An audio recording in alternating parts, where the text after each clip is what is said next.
नोपद्रवो भविभवति प्रभवेच्च भूत्यै संतापयज्जगदशेषमसीतरश्मि पद्मेषु पश्य विदधाति विकास लक्ष्मी।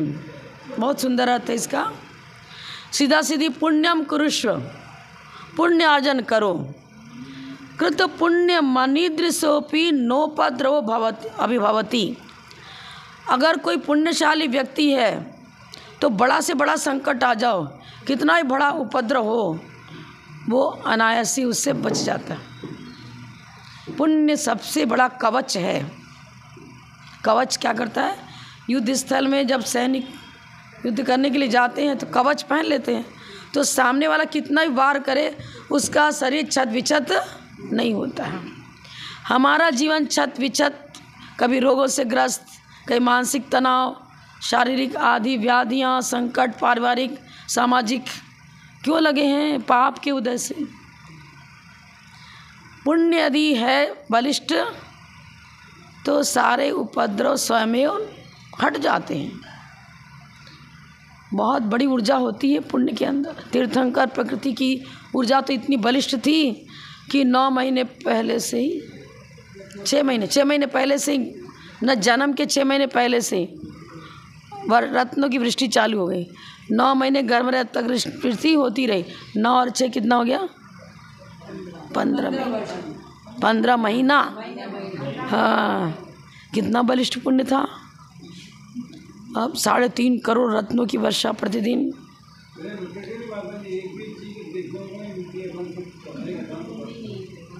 वो जिसका पुण्य है उसके साथ वहीं तक सीमित रहेगा वो। मैं आपको एक उदाहरण बता दूं। जब माता जी बड़नगर गई चातुर्मास के लिए जा रही थी, तो बड़नगर पूरे भक्त थे, वो तो साधु के प्रति अनन्य भक्ति उनकी, और बड़े अच्छे से आदर के साथ ले जा रहे थे। अब उनमें कुआं तो टटोला ही नहीं कि पानी उसमें है कि नहीं। एक दिन पहले सोचा पहले से जल वगैरह भर के रखूं, देखा तो कुएं में पानी नहीं है। अब क्या करें, बड़े चिंतित हो गए। एक स्टॉपेज सिर्फ बाकी रह गया था, प्रातःकाल प्रवेश था। बड़े दुखी हुए, जाके माता जी से कहने लगे, आप यहाँ मत आओ बड़नगर। कहाँ जाओ?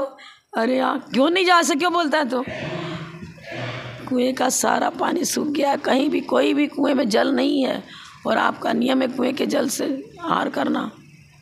कैसे होगा? आश्चर्य के बिना मैं चातुर्मास को कैसे बुला सकता हूँ? अब मैं तो अपना जगह दिशा परिवर्तित नहीं करूँगी, उधर ही जाऊँगी। आ जाएगा जल, चिंता मत करो। अब क्या मालूम उनको कोई मंत्र दिया, कोई कपड़ा वगैरह दिया, उससे ढक देना, जो भी किया हो, इतना मुझे याद नहीं, साथ में तो मैं भी थी। लेकिन देखो, माता जी ने कहा सुबह सूर्योदय के बाद जाओ, जल मिल जाएगा तुम्हें कुएं। और वास्तव में लबालब पूरा कुआं, 2-3 हाथ 2 हाथ खींचा पर ऊपर तक जल आ गया। अब चातुर्मास अच्छे से हो गया, बहुत प्रभावना के साथ चातुर्मास हुआ। इधर विहार हो गया, और विहार होते ही कुएं का पानी गायब, पता नहीं कहाँ चला गया। होना नहीं चाहिए गायब, हम ये नहीं कर रहे, लेकिन कुछ इसी प्रकार का उनका अभी पुण्य इतना जागृत नहीं था। जो ऐसा है कि मंदिर एक ही था, तो श्वेतांबर लोग उस दिगंबर मंदिर में, श्वेतांबर वाले इस मंदिर में आने लग गए। धीरे धीरे अपनी एक प्रतिमा जी रख दी, फिर कोर्ट में उस प्रतिमा जी को फोटो खींच करके डाल दिया, और कोर्ट दायर कर दिया, मुकदमा दायर कर दिया। अब जो भी हो, इन्होंने क्या किया क्या नहीं किया, आखिर दिगंबरों को आधा मंदिर उन्हें देना पड़ गया, पार्टीशन हो गया, और दीवार खिंच गई, और कुआं उनकी तरफ चला गया, उनकी तरफ चला गया था। अब क्या कारण हुआ, क्यों कुआं? जब तक साधु की निमित्त से तो जल आता रहा, फिर जल में सूख गया। ऐसे तो बहुत सारे ऐसे उदाहरण ऐसे भी उनके जो बना ही रहा। मद्रास और मद्रास में तो चातुर्मास हुआ, जब बड़ी माता जी गए थे, मद्रास वाले बहुत रिक्वेस्ट की कि मेरे यहाँ आपको चातुर्मास के लिए आना ही है। माता जी ने कहा, देख, किराए का मकान लेकर के, धर्मशाला लेके मेरा चातुर्मास कराएगा, ऐसे साधु चातुर्मास नहीं करते हैं। नहीं करूँगी मैं चातुर्मास, नहीं आऊँगी मद्रास। और रोज़ दौड़ लगाते, नहीं आना ही, सब कुछ हो जाएगा, आप आशीर्वाद तो दो, अपनी ज़मीन भी हो जाएगी, आप आगे बढ़ो तो सही हमारे यहाँ। अब पोन्नूरमलय है कुंदाचार्य की तपोभूमि। वो लोग ही पोन्नूरमलय में 2 चातुर्मास में 3 चातुर्मास हो गया। हाँ, पोन्नूरमलय बंदेवासी के पास में है। मद्रास से 60-70 जो भी 100 किलोमीटर जितना भी दूर उतना था। तो वो वही व्यवस्था बनाते थे। हम लोग कुंदाचार्य की तपोभूमि में 3 चातुर्मास कर चुके, पर व्यवस्था सेलम वाले, पांडिचेरी वाले, मद्रास वालों की थी। उनकी इच्छा थी मेरी जन्मभूमि भी आना चाहिए, मेरे यहाँ भी आना चाहिए। अब बहुत जिद किया तो माता जी ने कहा देख आती हूँ मैं, लेकिन किराए के मकान में जो मैंने कहा तो तुम जाओ, क्या तुमके मन में क्या आया, जाओ और कहीं ना कहीं तुम्हें ज़मीन मिल जाएगी, बना बनाया बिल्डिंग मिल जाएगा, बनी बनाई बिल्डिंग मिल जाएगी। कब जाऊँ, कुछ मुहूर्त वगैरह बता दिया, जो बताया इतना मुझे याद नहीं। गए, एक वृद्ध व्यक्ति था, वो वहाँ पर मंडप बोलते हैं क्या, छत्रम बोलते हैं, छत्रम, जहाँ शादी विवाह होता। बहुत बड़ी बिल्डिंग थी, आलीशान, सजी सजाई, बहुत सुंदर। वृद्ध हो गया था वो व्यक्ति, मालिक जो उसका है, उनके पास गए मद्रास वाले, ऐसे ऐसे हमारे दिगंबर साधु हमारे यहाँ आना चाहते हैं, लेकिन इस कारण से नहीं आ रहे। उनका कहना है कि अपना तो आप मुझे बिल्डिंग बेच दो अपनी, आपके पास तो कई धर्मशाला हैं, उसके बाद कई 4-5-7 कितनी थी, बहुत सारी थी, तो एक हमें दे दो आप। कौंडलियार स्ट्रीट में वो धर्मशाला थी उनकी, वही लेना चाहते थे वो। तो अरे साधु क्यों, मैं अपनी भूमि यदि देता हूँ, वहाँ ये रहते हैं, तपस्या करेंगे तो मुझे भी तो पुण्य आश्रम होगा। कहा ठीक है मैं दे दूँगा, पक्का हो गया, वागदान हो गया। मतलब अब पैसा को तो मात्र उसने 7 लाख में तय कर लिया। बहुत इतनी बड़ी ज़मीन ही नहीं मिलनी है, 7 लाख, इतनी ज़मीन जहाँ हम लोग जाते हो बता रहे कि 2 करोड़ 80 लाख में बिकी देता पहले थोड़े पहले की बात है, ठीक है, पर वो भक्ति से दे दिया, एक तरह से दान ही कर रहा है, मतलब कोई रेंट ले ही नहीं रहा, एक तरह समझ लो। बोले मेरे पास इतनी शक्ति से ज़्यादा नहीं दे सकता हूँ, चलो जो देना दे देना, ले जा ज़मीन दे दूँगा तेरे। अब तय हो गया, बिहार यहाँ चालू हो गया। चंद्रपुर मंदिर में रुके, फिर वहाँ घिसाई पिसाई कराने लगे, खाली सफाई कराने लगे, व्यवस्थित कराने लगे। चंदा मंदिर में रुके तो वहाँ पर मूल मंदिर में ही पानी चुता था जगह जगह से, वह चटाई खिसकाते कभी इधर कभी उधर, 2-4 दिन निकालने मुश्किल पड़ गया, फूट रहा था ऊपर से छत। तब माता जी ने कहा देख आ तो गई मैं मद्रास, लेकिन मेरे मन में कुछ और बात है, माननी पड़ेगी। क्या? आज ही जाओ उस वृद्ध व्यक्ति के पास और आज ही रजिस्ट्री करा कर लाना है। अरे माता जी 2 दिन के बाद तो रजिस्ट्री होनी ही है, पक्का हो गया बात। 2 दिन के बाद नहीं, मैं क्या बता रही हूँ, आज ही जाना है और आज ही रजिस्ट्री होनी है। इतना जिद क्यों पकड़ते हो आप? नहीं, आज ही करना है। ठीक है जाऊँगा। जाते हम सब पूरे कमेटी इकट्ठी हुई, गए वो लोग उसके पास। अरे मेरे गुरु का कहना है कि तुम आज ही कर दो, 2 दिन के बाद न करके आज कर, तो तुम्हारा क्या बिगड़ता है? हमारी उनकी भावना भी माननी चाहिए आपको भी, आप भी तो आखिर धर्मात्मा व्यक्ति हो, साधु की बात मानना आप सबके लिए उचित है। कोई बात नहीं, मैं 2 दिन पहले कर दूँ, कोई बात नहीं।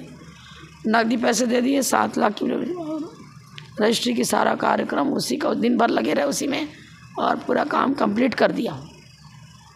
उस वृद्ध ने अपने बच्चों से कोई बात नहीं करी थी, कोई बात नहीं करी थी। और 2 दिन के बाद प्रातःकाल सूर्योदय होते ही उसका स्वर्गवास हो गया, स्वर्गवास हो गया। आपको अटैक आ गया, क्या हो, जो भी हुआ हो।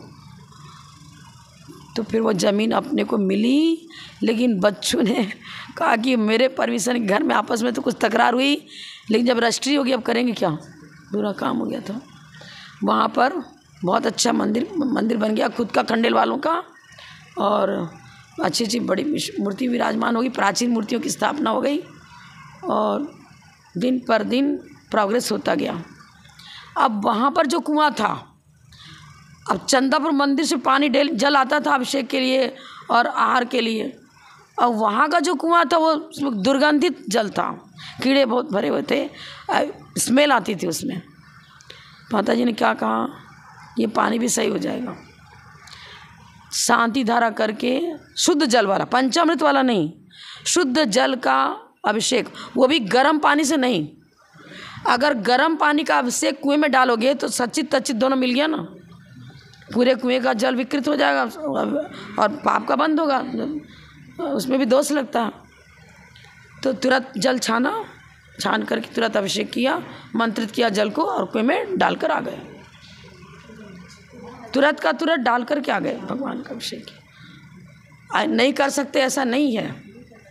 पानी को छान लिया ना आपने, एक अंतर मुहूर्त तक उसमें नवीन जीवाणु पैदा नहीं होते हैं। और आप कहो कि पानी छान लिया तो त्रस जीव अलग हुए, जल ही जिसका शरीर है वो जल कायिक तो उसमें मौजूद है, लेकिन जल कायिक स्थावर जीव है ना, हाँ, तो उसमें ऐसा कुछ नहीं है। अपन तो अभिषेक करने के समय बहुत सारी चीज़ें भी यूज करते हैं, आपके नहीं यूज करते हैं, फल फ्रूट चलाते हैं, जो चढ़ाते हैं ना, आप लोग नहीं चढ़ाते हो, कोई बात नहीं है, लेकिन आगे में उसका निषेध नहीं है, सीधा उसकी चर्चा भी हम यहाँ नहीं कर रहे हैं। यहाँ तो ये बता रहे कि पुण्यशाली है तो सब काम अपने आप सिद्ध होता रहता है। महाशांति धारा बड़े मंत्र की होती थी, उसके कुएं को पहले सफाई करवाई उन्होंने और फिर उसमें नया जो जल आया, ऐसा जल आया, आपको क्या बताया, शुद्ध अमृत के समान। असाध्य रोग जिनको है, बड़े मद्रास में असाध्य रोग वाले बड़े बड़े हॉस्पिटल में भर्ती होते थे, डॉक्टर ने कहा ये बीमारी वो बीमारी ये ठीक नहीं हो सकती है, ऐसा वैसा। अब वो सोचने लगे धर्मशाला अच्छी है, रुका यहीं इलाज वहाँ। अब बाहर के लोग आए हुए हैं ना, वहाँ सारी व्यवस्था थी धर्मशाला में, मद्रास वालों की, वहीं आती मरीज वहीं रुकते थे। वहाँ का जल पीते ही उनका रोग शांत होने लगा और बिना औषधि के निरोग होते चले गए। डॉक्टर कहने लगा ये वो मरीज नहीं है, अरे रिपोर्ट दिया अभी ले रहे चेकअप करे तो वो सारा रोग इसमें दिखाई नहीं रहा, रिपोर्ट इसी व्यक्ति का है, पर रोग बिना इलाज के गया कैसे, समझ लो। साधु की मंत्र साधना, उनकी तपस्या, उनका आशीर्वाद और पुण्य वर्गणाएँ भी आप सबकी सब एक साथ काम करती हैं। यहाँ यही तो बता रहे हैं।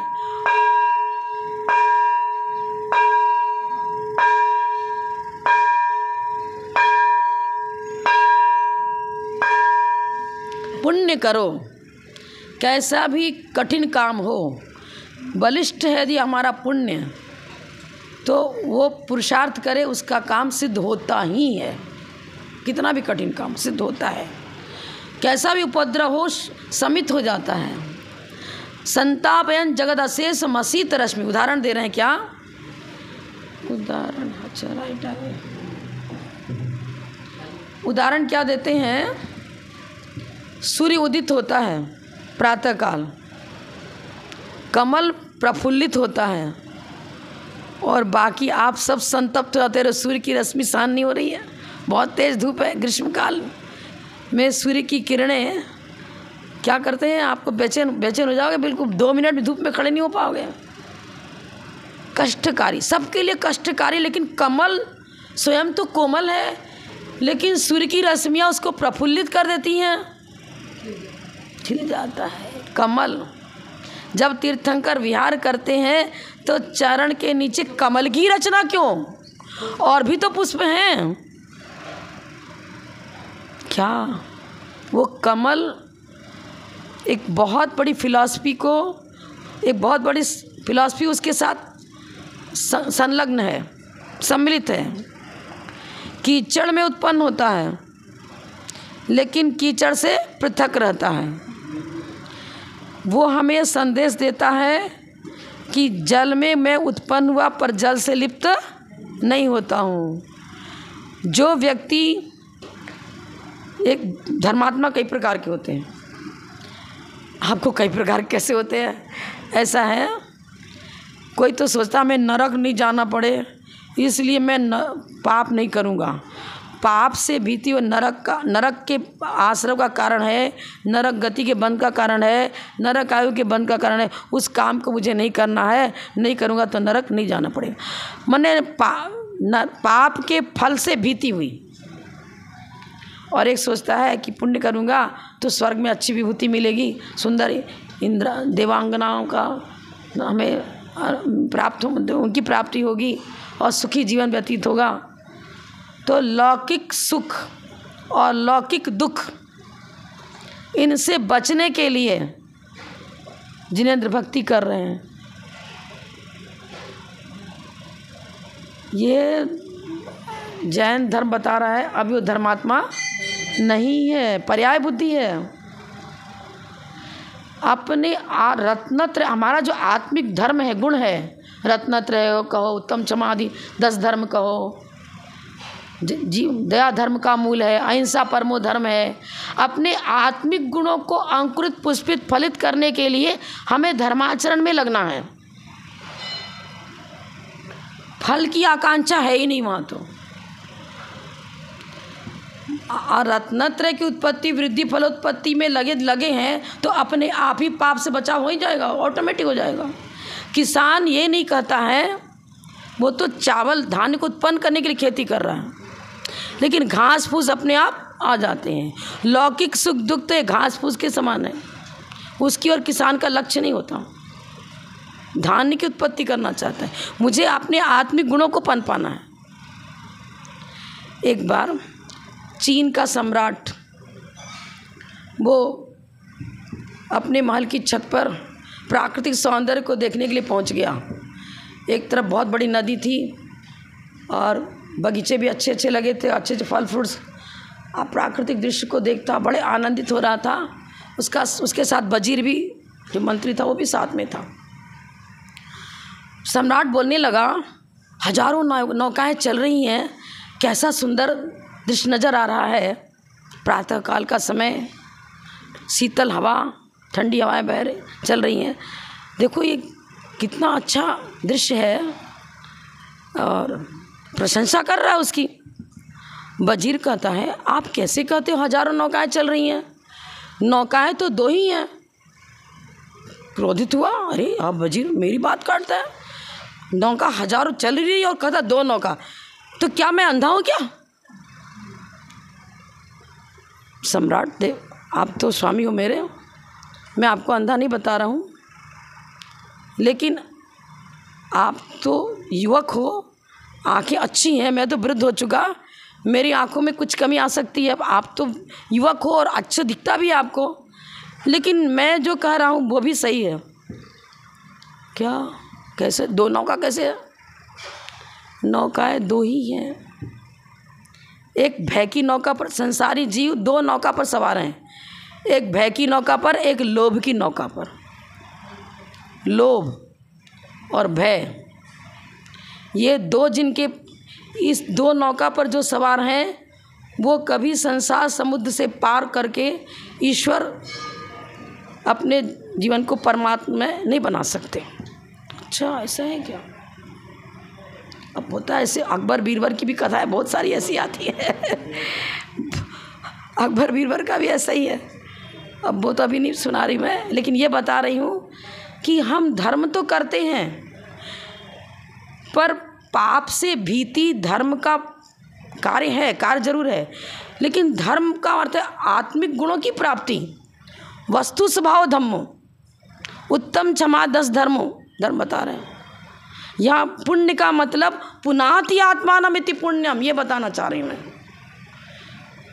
अभिषेक करने से पुण्याश्रय होता है, पूजन करने से पुण्याश्रय होता है, और जो आप विधि विधान कर रहे हो सब पुण्याश्रय कार्य को कर रहे हो।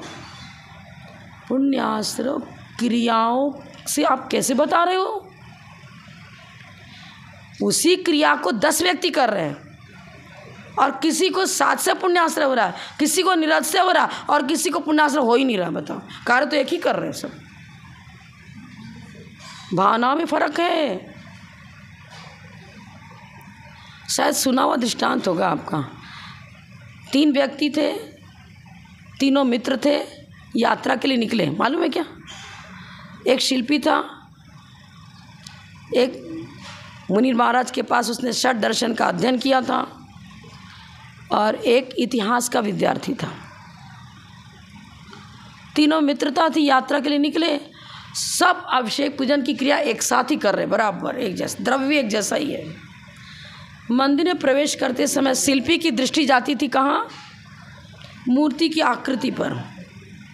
अभी उंगलियां थोड़ी ऐसी होनी चाहिए, नख ऐसा होना चाहिए, कान थोड़ा और लंबा होना चाहिए, ऐसा पैर में जो आकृति है नीचे थोड़ा चौड़ा है तो पतला है, ऐसा नहीं, ऐसा होना चाहिए, वो उधर उसका उपयोग लग रहा है दर्शन करने के समय।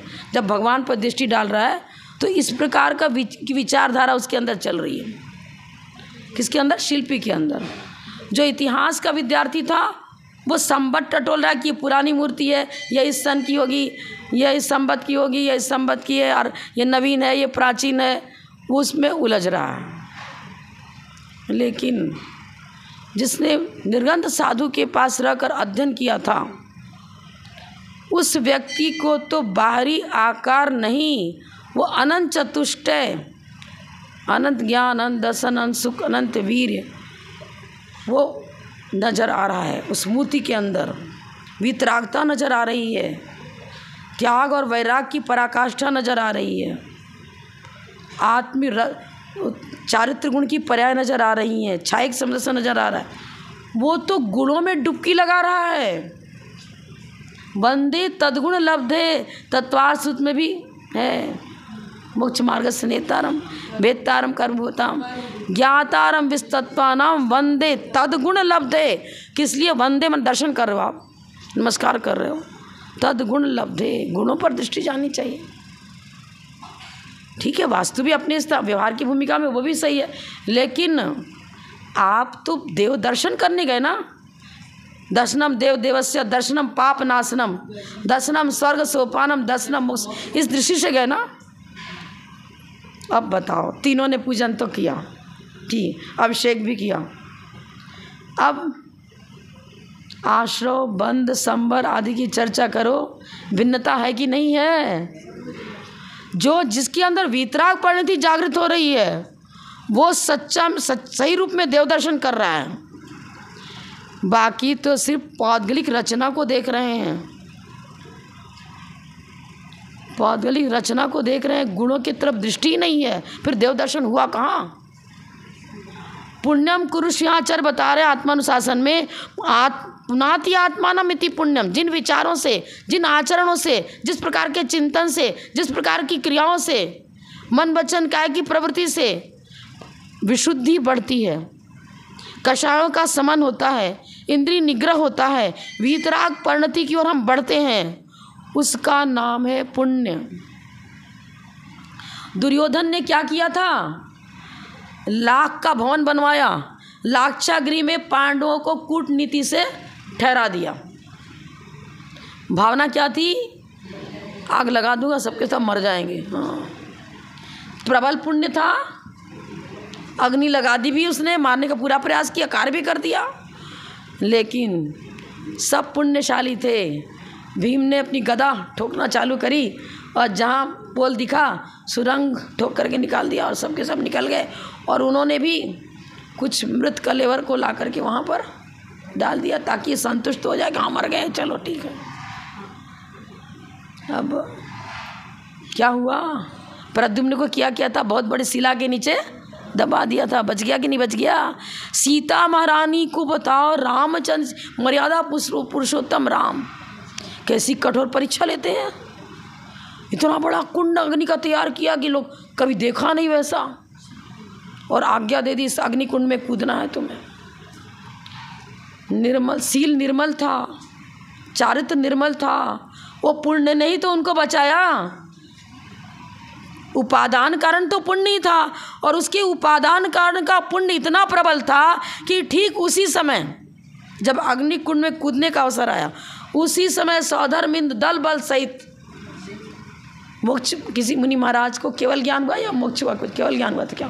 वो महेंद्र उद्यान में, अब प्रथमान में थोड़ा कुछ मिस्टेक हो जाती है, महेंद्र उद्यान था वहीं की, उसी के समीप अग्निकुंड बना, वहीं पर मुनि महाराज को केवल ज्ञान की प्राप्ति हुई, और वो महोत्सव मनाने के लिए सौधर्मिंद जा रहा था। अब उसको तो वहाँ उपस्थित होना जरूरी है। अपने किसी भी परिकर को उसने आज्ञा दे दी देव को कि इसकी रक्षा करनी, सीता महारानी शील की रक्षा करनी है। रक्षा तो की देव ने, निमित्त तो वो बने।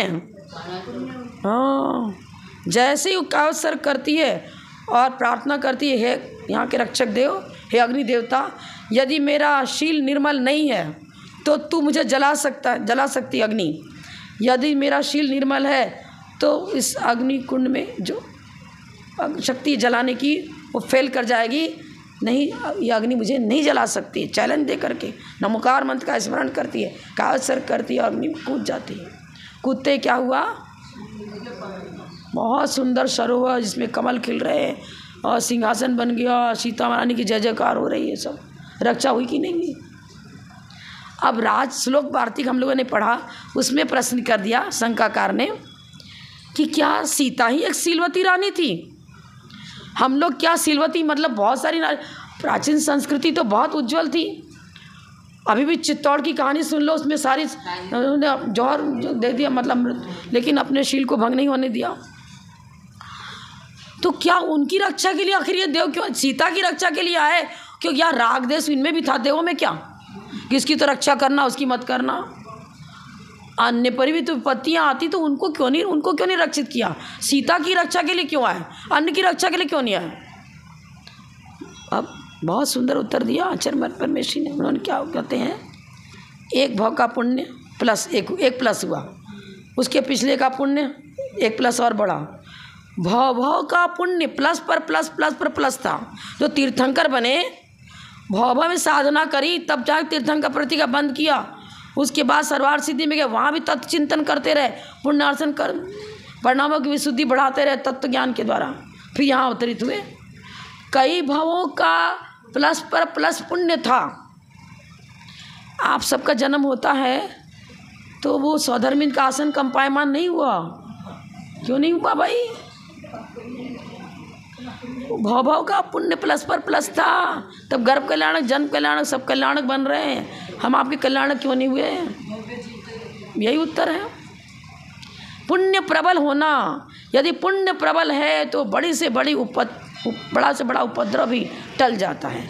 अब देखिए, जिस समय वही पुण्यशाली तीर्थंकर हैं, आदिनाथ भगवान तीर्थंकर ही हैं, लेकिन जब पूर्वकृत पाप की उदयावली चालू हुई, अब आधा काल पूरा हुआ, पार्श्वनाथ को ही ले लो, कमठ उपसर करा तो कर ही रहा, और तुम गर्म कल्याणक बनाने के लिए तो आ गए, जन्म कल्याण और इतनी बार क्रीड़ा करने के लिए बच्चों के साथ, जब बाल अवस्था थी तो क्रीड़ा करने के लिए देव भी आ गए, सब प्रकार से सुविधाएं दी देवों ने आकर, उनको सुखी बनाने का प्रयास किया। अब जब आहारचर्या को उठे आदिनाथ भगवान तो आके देव ही स्वप्न में किसी को स्वप्न बता जाते, श्रीहंस राजा को और पहले बता जाते, जाति स्मरण पहले हो जाता, किसी को स्वप्न बता जाते कि इस तरह से, या जैसे कि शरण बेरला की कथा है ना कि वो देवों के द्वारा ही नगरी रच दी गई थी और पूरा का पूरा नगर रच गया, पड़गान करके हार हुआ चंद्रगुप्त का। हाँ, तो अब पुण्य उनका प्रबल था तो हो गया। अब तीर्थंकर हो गए, जिस समय पाप की उदयावली चालू है, देव नहीं आए, 6 महीने तक घूमते रहे। नौदा भक्ति कोई जानता ही नहीं था, क्योंकि पहले भोग भूमि थी, कर्म भूमि का प्रारंभ इनके द्वारा ही हुआ, 80 कृषि वाणिज्य की शिक्षा दी। अब कोई मुनिराज आचार्य को उसके पहले निकले ही नहीं, इनको ही प्रथम, अब तो दान तीर्थ का प्रवर्तन भी तो करना था। वो तो 1 वर्ष का भी उपवास कर सकते थे, भज विषम नारद सनन था, लेकिन धर्म तीर्थ के प्रवर्तक हैं, धर्म तीर्थ प्रवर्तक हैं, तो इन्हें मुनि धर्म का भी तो प्रतिपादन करना है, मात्र श्रावक धर्म का थोड़ी करना है। अब 6 महीने तक घूमने के बाद अब काल लब्धि आई, मैंने उनका पुण्य अब उदय में आया, पाप उपशमित हुआ, और श्रेयांश राजा के द्वारा इक्षुरस का आहार इनके द्वारा हुआ, श्रीमती का श्रीमती और श्रेयांश राजा ने। अब देखो क्या हुआ, क्या बता रहे हैं, और आप सब क्या करते हो। त्याग और वैराग्य को जन्म देने वाला धार्मिक कार्य ही पुण्य है। त्याग और वैराग्य को जन्म देने वाला कार्य ही पुण्य का कार्य कहा जाएगा। कितने परसेंटेज त्याग की ओर बढ़ रहे हो। हम नहीं कहते कि दीक्षा ले लो, हम नहीं कहते कि एक ही बार भोजन करो, हम नहीं कहते कि आप मतलब रूखा भोजन करो कि रस परित्याग करो, लेकिन कुछ अपने जीवन में बाउंड्री खींचनी पड़ेगी यथाशक्ति।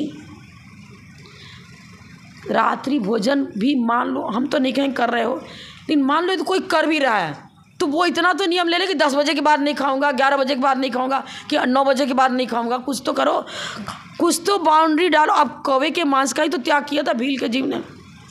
चलो यहाँ शुरुआत यहीं से करो। आपको कौन सा चोर था, विद्युत प्रभ चोर, पता है ना? हाँ, विद्युत प्रभ चोर था एक, वो राजगिरी नगरी के उधर, मतलब एक, आप उसका राजा का नाम, मैं नाम भूल जाती हूँ इसलिए तो कॉपी लेकर आना पड़ता मुझे। तो राजा का क्या नाम था, राजगिरी के राजा का नाम, और भूल गए, पता नहीं कहाँ लिखा हुआ, याद नहीं है? कोई भी हो, समझ लो। अब जब जम्बू स्वामी को, शॉर्टकट बता देती हूँ, जब जम्बू स्वामी को वैराग्य हुआ, लेकिन माँ कहने लगी नहीं, तेरे को शादी करनी पड़ेगी। कथानक पूरा नहीं सुना रही हूँ। अब पत्नी विवाह, उसने पहले तो विवाह करने को तैयार ही नहीं थे, पर उन्होंने कहा कि प्रातः काल होती मैं तो दीक्षा ले लूँगा, आप भले विवाह कर दो, विवाह कर दो। हो गया विवाह, शादी हो गई। पत्नियां एक से एक सुंदर देवांगनाओं के समान रात भर ऐसी कथा सुना रही जिससे इनके अंदर वासना जागृत हो, हमारे प्रति राग जागृत हो, और ये वैराग की कथा सुनाते गए। उसी समय वो विद्युत प्रभ चोर उसी भवन में पहुंच गया। माँ तो जग ही रही थी, बेचैन थी, किसी तरह पुत्र को रोकना है वैराग्य से, छटपट छटपट कर रही थी। वो चोर सोचने लगा, ये इधर भागती उधर भागती, बड़ी बेचैन है, सोती नहीं है। उसके प्रति कुछ धर्मान जागृत हुआ, दया जागृत हुई, क्या क्या तकलीफ है इसको। अरे तू चोर है क्या? हाँ, मैं तो चोरी करने ही आया हूँ। तो क्या अच्छा, तूने बड़ा उपकार किया मेरा बेटा तो प्रातःकाल होते ही दीक्षा ले लेगा। ये इतना करोड़ों की संपत्ति में, अरबों की संपत्ति में क्या करूँगा? ले जा, मैं तुझे दे रही हूँ, ले जा। अरे इतना राजा महाराजाओं के पास जो संपत्ति नो, यहाँ संपत्ति है, और ये पुत्र इस संपत्ति को छोड़कर दिगंबर साधु बनने जा रहा है। क्या ये तो ऐसा बहुत बड़ा आश्चर्य है। ये तो माँ को सांत्वना देता है, तू दुखी मत हो, मेरे पास बहुत बड़ा जादू है, मेरा जादू काम करेगा, चिंता मत कर, मैं इसको दीक्षा से रोक दूंगा, बहुत बड़ा उपकार होगा, रोक दे। अब वो भी बहुत सारे कथानक प्रस्तुत करता है, किसी तरह जम्बू स्वामी को रोक दिया जाए, लेकिन नहीं रोक सका।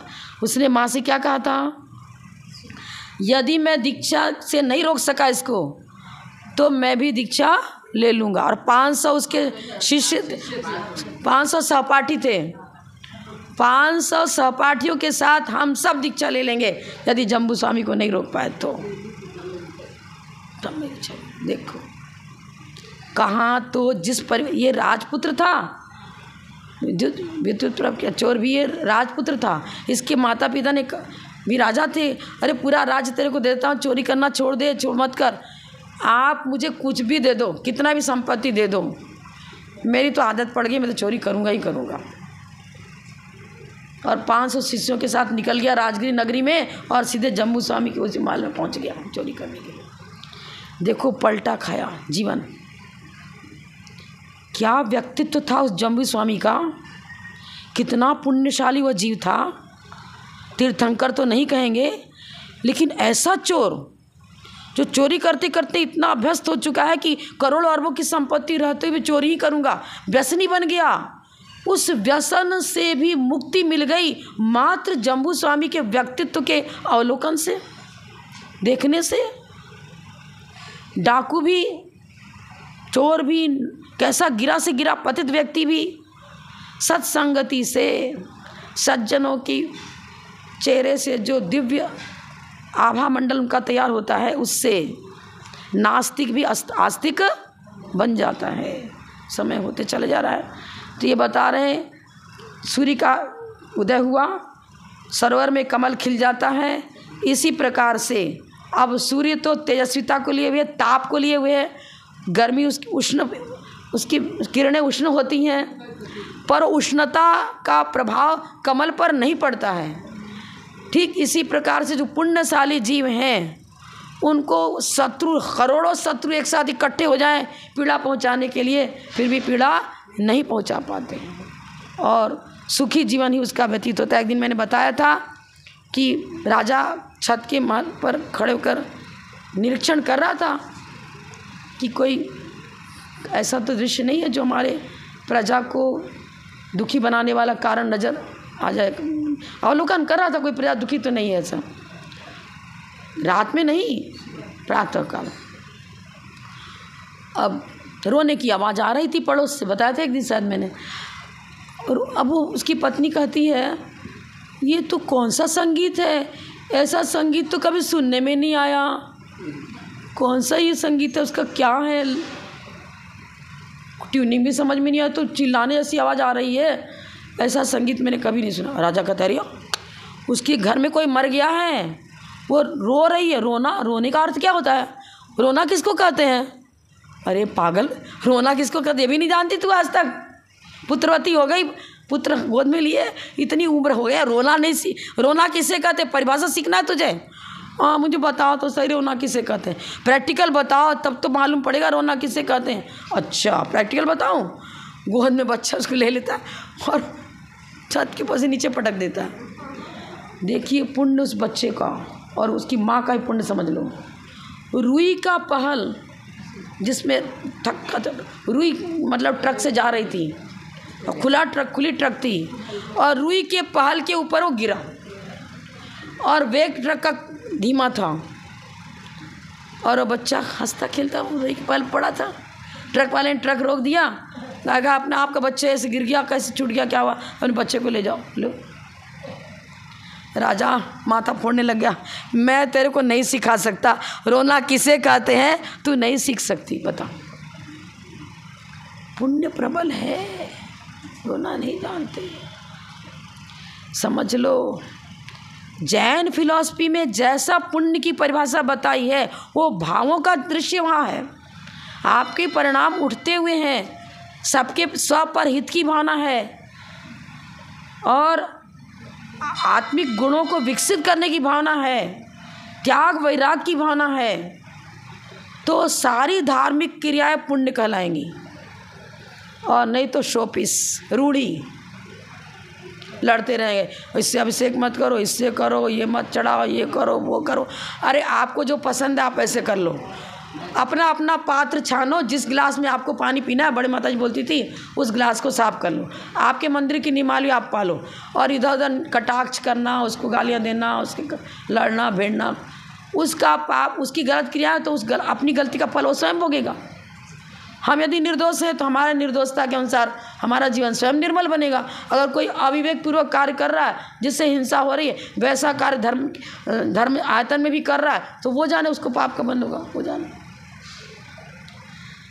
अनधिकार चेष्टा, दूसरे के घर में जाकर कहो कि आज तो आपको आलू की सब्जी नहीं बनानी पड़ेगी, मेरी कठोर आ गया है, निकल, तेरा घर नहीं है, निकल जाए यहाँ से, यही बोलेगा ना वो तो। जहाँ शासन शक्य है सौधर्म इंद्र आज्ञा प्रधानी होता है, और अन्य इंद्र बोले कि सौधर्म इंद्र को तुम तो बैठ जाओ, आज मेरी आज्ञा अनुसार सारे देवों को मैं निमंत्रण दूंगा और मेरे अपने आज्ञा के अनुसार चलाऊंगा, बनेगा क्या? अरे वाह। पर घर में डाका डाकने जाओ, अरे तीर्थंकर दीक्षा लेकर के भी, तीर्थंकर अभी हुए नहीं है, मतलब तीर्थंकर का बंद का तो कहीं उसी भाव में तीर्थंकर होने वाले, मुनि दीक्षा ले ली, प्रवचन नहीं करते हैं, मौन से रहते हैं। जब केवल ज्ञान हो जाता है तब धर्मोपदेश देते हैं। छद्मस्त अवस्था है, त्रुटियां हो सकती हैं, अभी धर्मोपदेश देने का अधिकार वो स्वयं अपने को सक्षम, पूर्णतः सक्षम नहीं समझते हैं। और हम आप, मेरा पंथ might is right, right is might नहीं। 20 पंथी कहेंगे मेरे अनुसार चलो, 13 पंथी कहेंगे मेरे अनुसार चलो। अरे किसी के अनुसार मत चलो, आप तो ये देखो संवर और निजरा जिससे होती है हमें वो कार्य करना है। अहिंसा परमो धर्म का पालन, दया धर्म का पालन जिससे होता है हमें वो करना है। जिसके जो आमना है तुम अपने अपने आमना है। जब प्रलय काल आएगा तो 72 जोड़ों को ही तो छिपा के रखें। जैनी तो बहुत होंगे पर 72 जोड़ों को ही छिपा करके रखा गया। जिसके जाति संकर मतलब कुल शुद्धि, कुल और जाति दो होती है। माता पिता, माता के खानदान को, पिता का तो कुल और माता का हाँ, पिता के वंश को कुल और माता के वंश को जाति कहते हैं। तो जहाँ कभी भी अंतर जाति हुआ, विधवा हुआ, आदि कार्य नहीं हुआ, ऐसे 72 जोड़ों को चुनते हैं और उनकी धार्मिक प्रवृत्ति भी होती है और उनको लेकर छिपा के उनकी रक्षा करते। प्रलय काल में भी पुण्य से रक्षा हुई, बताओ, और तो छोड़ दो। और अभी कोई कहे डॉक्टर के यहाँ मत ले जाओ, इन्हें तो उद्भूत भीषण जलोदर भार भुगना का मंत्र 24 घंटा सुनाओ, ठीक हो जाएगा। अरे नहीं, मैं तो बड़े डॉक्टर को दिखाऊंगा, मैं नहीं छोड़ूंगा इसको, खाएगा। श्रद्धा नहीं है। विषापार स्तोत्र पढ़ा है, विष से मुक्ति मिल गई। विषापार स्तोत्र जिन भक्ति की स्तुति से ही विष अपने आप गायब हो गया, बच्चा निरोग हो गया, उठ के बैठ गया। जब बोलो परम पूज्य प्रथम गणनी आरिका रत्न श्री 105 विजयमती माता जी की।